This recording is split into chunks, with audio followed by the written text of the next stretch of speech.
Eccoci, bentrovati, noi siamo pronti per una nuova puntata del nostro podcast, risponderemo, almeno credo, risponderemo alle vostre curiosità storiche, come sempre, giusto Davide? Chiedilo a Barbero, un podcast di Cora Media e Intesa San Paolo On Air. No, professore, oggi c'è una novità colossale, oserei dire rivoluzionaria, perché la puntata di oggi infatti non comincia con una domanda ma con delle risposte. Perbacco. Sono quelle che il pubblico ci ha inviato a seguito del suo appello. Lei si ricorderà l'episodio sulle spade. Le armi bianche, giusto? Esatto, lei aveva chiesto agli ascoltatori di suggerire altre interpretazioni circa il significato del termine armi bianche. Il suo appello ha scatenato tanti tra coloro che ci ascoltano che si sono lanciati in questo tentativo. Sono veramente molti. Io cercherò di nominarli riassumendoli e accorpando le principali ipotesi che ci hanno spedito. Quindi stiamo scrivendo un nuovo capitolo nella storiografia delle armi bianche. Un contributo, diciamo. Un wiki capitolo stavolta. Un crowd researching. Allora, abbiamo Mattia di Trento che, premettendo di non avere fonti, ricorda che a scuola gli era stato spiegato come si definisse arma bianca qualsiasi arma con la quale si potesse vedere il bianco negli occhi dell'avversario. Che ne pensa? Beh, ingegnoso, però non ci crederei tanto, perché in realtà all'epoca in cui si usavano le armi bianche normalmente i combattenti avevano l'elmo in testa. Quindi non doveva essere tanto facile vedere il bianco degli occhi. Cristiane ci scrive da Assisi, è tedesca, e sostiene che nella sua lingua blanc significa puro, lucido, ma anche scoperto, sguainato, e questo soprattutto in riferimento alle armi da taglio. Certo, questo naturalmente è vero, sì. Quando diciamo che Cristiane sostiene non intendiamo, come dire, pretendere di sapere il tedesco meglio di lei. Io comunque ho verificato ed è assolutamente così, si capisce. Però mi pare che sia solo in tedesco che blanc ha questo significato, che quindi blank Schwert vuol dire una spada sguainata, e quindi bisognerebbe che l'intera espressione armi bianche fosse di origine tedesca, cosa che non si può escludere allo stato attuale della questione. Però c'è Marco da Fabriano che aggiunge: in araldica il bianco è sinonimo d'argento ed essendo le spade sguainate appunto chiare e splendenti come l'argento, è probabile sia diventato usuale chiamarle armi bianche. Questo è, come dire, ne abbiamo parlato nella nostra puntata, effettivamente è sostanzialmente la versione più diffusa, o comunque una di quelle molto diffuse, cioè il fatto che in varie lingue bianco implica anche il concetto di splendente, metallizzato diremmo noi oggi, no? Ecco, e quindi certo, quando Rolando nella chanson de Roland si rivolge alla sua spada e le dice Durendal, come è claire e blanche, come sei chiara e bianca, la spada di Durendal. E chiara e bianca sono due sinonimi, vuol dire la stessa cosa, appunto, chiara e luccicante. Quindi sì, anche se però non tirerei in ballo nello specifico l'araldica, perché in realtà nell'araldica non è tanto che il bianco sia sinonimo d'argento, è che il bianco non c'è proprio in araldica in teoria. Poi noi di fatto lo realizziamo come bianco, ma in linguaggio araldico si chiama argento, e quindi diciamo l'espressione arma bianca non dovrebbe essere influenzata dal linguaggio araldico. L'ha già un po' spiegato e ricordato, però ci sono altre domande che mi sembra giusto comunque ricordare chi ci ha scritto. Anche Massimo da Torino, che ci segue con la figlia dodicenne, Miriam, la pensa così. Veronica da Cagliari precisa che nei testi medievali scritti in antico francese come la chanson de Roland che ha appena citato si fa spesso riferimento alla famosa Durlindana, la spada del pro di Orlando, che viene chiamata col termine blanche. Sì, certo, no, è vero, quei due versi della chanson de Roland li ho sempre amati fin dalla prima volta che li ho letti e quindi me li ricordavo a memoria, ma poi è vero che Veronica esattamente ha pensato alla stessa identica cosa. Già questo ci stiamo. Poi c'è Corrado da Madrid che suggerisce che la definizione di arma bianca sia correlata con quella inglese di cold weapon, arma fredda. Immagine, ci scrive sempre Corrado, anche usata nel russo allodneje aruzie, nel senso che non essendoci combustione, l'arma bianca si mantiene pulita, ma soprattutto fredda. Che ne pensa? il tuo accento russo è buono quanto il tuo accento olandese. Qui siamo una trasmissione di poliglotti. Dankjewel. Dunque, a parte il fatto che io questo Corrado da Madrid credo di sapere chi è, ma non lo dirò, manteniamo l'incognito. Sì, è possibile, perché anche in tedesco mi sembra che questo significato ci possa stare. Blank nel senso di freddo, il freddo acciaio, questo genere di espressioni qua. È interessante, fra l'altro, questa, come dire, sovrapposizione di sfere semantiche. Cioè scoprire che nella mente di chi parla certe lingue il concetto di luccicante è collegato al concetto di freddo, per esempio, e questo può avere anche, ecco, si è sempre detto il freddo acciaio, no? Sempre nelle chanson de geste di cui parlavamo prima, citando anche Veronica, c'è un testo in cui si parla per esempio di un vecchio guerriero che è stufo di fare questa vita in cui alla fine si sa che si muore ammazzati, tutti i suoi parenti sono morti ammazzati a Freitazier, dice nel francese antico, di freddo acciaio, no? Dove veramente l'aspetto visivo così e tattile assume quasi un significato sinistro. Quindi sì, certamente Corrado può aver ragione, si collegano tutti questi sensi. Sul discorso della combustione i tentativi di risposta sono molti. Abbiamo Valentina dalla Sicilia, la quale suggerisce che l'appellativo bianca derivi banalmente dal loro non utilizzo della nera polvere da sparo. Maurizio ribadisce che l'uso di polvere da sparo faceva risultare le armi molto sporche, e per Federico, come per gli altri, arma bianca sta a identificare quelle armi che non sporcano quando vengono usate. Insomma, la contrapposizione tra armi da fuoco che usano la nera polvere da sparo e le armi da taglio va per la maggiore. È l'ipotesi, tra l'altro, su cui convergono anche Giada da Firenze, Carlo, Riccardo, Daniele, Jacopo da Sestri Levante, Manuele, Adimas, che merita una menzione speciale visto che ci scrive da Londrigna, piccola Londra, traduzione, Paranà, Stato del Paranà, Brasile. Insomma, non è male ricevere messaggi dallo Stato del Paranà, vero professore? No, fantastico, devo dire. Ma poi tutta questa gente ci ha risposto sulle armi bianche? Sì, no, ma ce ne sono. No, ecco, diciamo, ce n'è un altro a cui spetta il tanto desiderato premio, il prestigiosissimo Segnalibri di Chiedilo a Barbero. Spetta a colui che non solo ci ha scritto per primo in assoluto, ma che ci ha dato la risposta che almeno a me è parsa quantomeno la più dettagliata e forse intrigante. Sto parlando di Lorenzo da Bari, medico in formazione specialistica in pediatria, che ci risponde facendo affidamento alle sue conoscenze in ambito medico-legale. Scrive Lorenzo, è un po' lungo, chiedo scusa, mi preparo. È necessario tornare indietro di qualche centinaio di anni, quando per le armi da fuoco venivano utilizzate polveri da sparo grezze.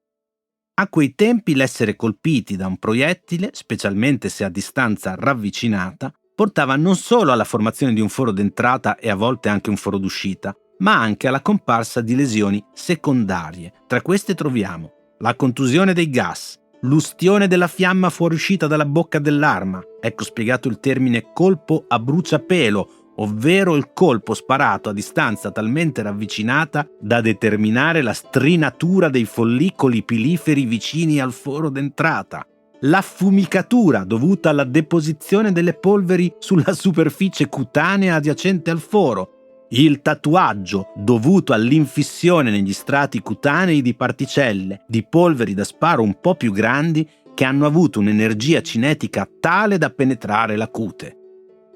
Ora, continua il dottor Lorenzo da Bari, immaginate di essere un medico legale in piena rivoluzione francese e di avere di fronte a voi un cadavere con un foro d'entrata nel petto, di cui non è possibile rinvenire l'eventuale proiettile. Pertanto, quali segni cercate per escludere o confermare l'utilizzo di un'arma da fuoco? Risposta: l'alone nerastro dato dalla fumicatura e dal tatuaggio. Se questi non sono presenti, probabilmente per l'arma utilizzata non è stato necessario l'impiego di polvere da sparo. Ed ecco che il termine arma bianca trova il suo significato, letteralmente arma che non annerisce la sede d'impatto. È chiaro che questo termine nell'era precedente la comparsa delle armi da fuoco non esistesse in quanto nato per necessità classificativa. Professore, che ne dice? Premio meritato? Meritatissimo, meritatissimo. Anche se devo dire, mi viene da riflettere su questo fatto, cioè è una cosa che funziona molto bene appunto per il classico omicidio di uno che ti ha sparato stando nella stessa stanza, effettivamente, sì. Sul campo di battaglia, in generale, quello che io sapevo era che i moschetti del Settecento, dell'epoca napoleonica, avevano una qualche vaga speranza di precisione fino a circa 100 metri di distanza, oltre non più. E tuttavia, normalmente, era difficilissimo impedire ai soldati di sparare già quando il nemico era a 200 metri, perché già quando lo vedi a 200 metri e cominci a distinguerlo, gli spari. Tutto lo sforzo degli ufficiali era di dire ai soldati: non sparate, non sparate, non sparate, aspettate che siano più vicini. Ecco, quindi in quei casi lì probabilmente l'ustione e la fumicatura non si vedevano sulle ferite. Però il medico legale, invece, un bell'omicidio in una stanza chiusa, del resto nascono anche i gialli, insomma, all'inizio dell'Ottocento, quindi ci sta. Complimenti al nostro amico pugliese. Al nostro Lorenzo che vince il segnalibri. Adesso io mi immagino che poi arriveranno tutti i messaggi di quelli che sosterranno che non è vero, che confuteranno questa teoria, ma è anche un po' un gioco. Però anzi, per, come dire, dirottare questi possibili messaggi, io a questo punto direi, professore, visto che questa puntata oramai è specialissima, la concludiamo con un altro quiz. Facciamo così: mettiamo in palio 5 segnalibri di Chiedilo a Barbero. Ecco, questi 5 omaggi andranno ai primi 5 ascoltatori che sapranno rispondere scrivendoci via mail o WhatsApp e faranno fede tassativamente gli orari di ricezione all'elenco di 5 domande che adesso lei farà. Mi raccomando, però, domande difficilissime, non googolabili, non almeno facilmente. Questa faccenda dei quiz effettivamente da quando esiste internet è diventato un grosso problema. Cioè, o li fai in tempo reale oppure... Allora, vediamo un po'. Ovviamente attingerò, come dire, alle cose che ho studiato io e che mi sono più familiari. Se sono domande impossibili, dimmelo, Davide, a quel punto ma ci rassegniamo. Non c'è nulla di impossibile per i nostri ascoltatori. Allora, vediamo un po'. Dunque, Carlo Magno una volta emanò una legge in cui introduceva alcuni divieti per i sacerdoti. Quella era un'epoca in cui era il re che gestiva la vita della Chiesa. Lui dice: ho chiesto il parere del Papa, ma comunque è lui, il re, che dice: basta, i sacerdoti devono smettere di fare queste cose perché altrimenti sono peggio dei laici. Ecco, quali sono le cose che Carlo Magno proibisce ai sacerdoti? Un aiutino. Sono molte o ce ne accontentiamo se ce ne dicono 2 o 3? Ce ne accontentiamo anche di una sola, sono almeno 3 o 4, ma ce ne basta anche una sola. Seconda domanda. Allora, vediamo un po'. Parliamo sempre di preti, di sacerdoti, di frati per forza, ma insomma la storia medievale è piena di loro. C'è un cronista che si chiama Fra Salimbene, cronista divertentissimo, un francescano di Parma del 200. Cronista molto pettegolo, ha conosciuto tutti e racconta i segreti e i pettegolezzi di tutti, tra cui di un vescovo molto importante, Gregorio da Montelongo, legato papale in Lombardia, grande protagonista delle guerre fra Guelfi e Ghibellini. E appunto, a proposito di Gregorio da Montelongo, Fra Salimbene dice: lui aveva un libro, dice anche il titolo, l'argomento. Ecco, noi leggiamo, dice: ma certo, nella biblioteca di un vescovo non ce l'aspettavamo un libro così, Ecco, di cosa parlava quel libro? Ok. Do anche qui un aiutino, non di sesso, siamo in un altro ambito. Terza, allora, un altro dei personaggi a cui io sono affezionato, su cui ho scritto anche una piccola biografia, è Federico II, re di Prussia. Io gli sono molto affezionato, ma non tutti i suoi contemporanei gli volevano tanto bene. In particolare l'imperatrice Maria Teresa d'Austria non gli voleva bene per niente, e quando parlava di lui non voleva neanche menzionarlo per nome, ma usava un'altra espressione. Ecco, che espressione usava l'imperatrice Maria Teresa per riferirsi al re Federico II di Prussia? Ok, quarta domanda. Dunque, mi viene facile effettivamente attingere, come dire, ai personaggi che ho studiato. Napoleone nel 1804 venne incoronato imperatore a Notre Dame. Una cerimonia fastosa, sontuosissima. Ore e ore al gelo, si sono tutti raffreddati dopo. E lui e suo fratello Giuseppe, i suoi cortigiani e parenti erano tutti vestiti con costumi sontuosissimi. mentre si preparano, si vestono per l'incoronazione, Napoleone, stanno indossando questi abiti sfarzosissimi, fa una battuta e dice una cosa rivelatrice a suo fratello Giuseppe. Che cosa disse Napoleone a suo fratello Giuseppe mentre si stavano preparando per l'incoronazione? Io questa me la ricordo. Dunque, ne ho fatte 4, non ne fai una anche tu, dai. Ok, allora io faccio una domanda linguistica, sfrutto le mie vecchie conoscenze delle lingue che ho masticato in passato per questioni professionali e chiedo come si chiama, è una parola araba, piccolo aiutino, la pratica con cui molti moriscos dopo la reconquista in Spagna cercarono di conservare la loro fede. Bello. E direi che siamo anche questa puntata andati oltre il tempo massimo. Vabbè, ce ne faremo una ragione, pazienza, scusateci se siamo stati lunghi, anzi siete voi che siete stati lunghi, abbiamo sempre usato i vostri contributi. Grazie a tutti e alla prossima.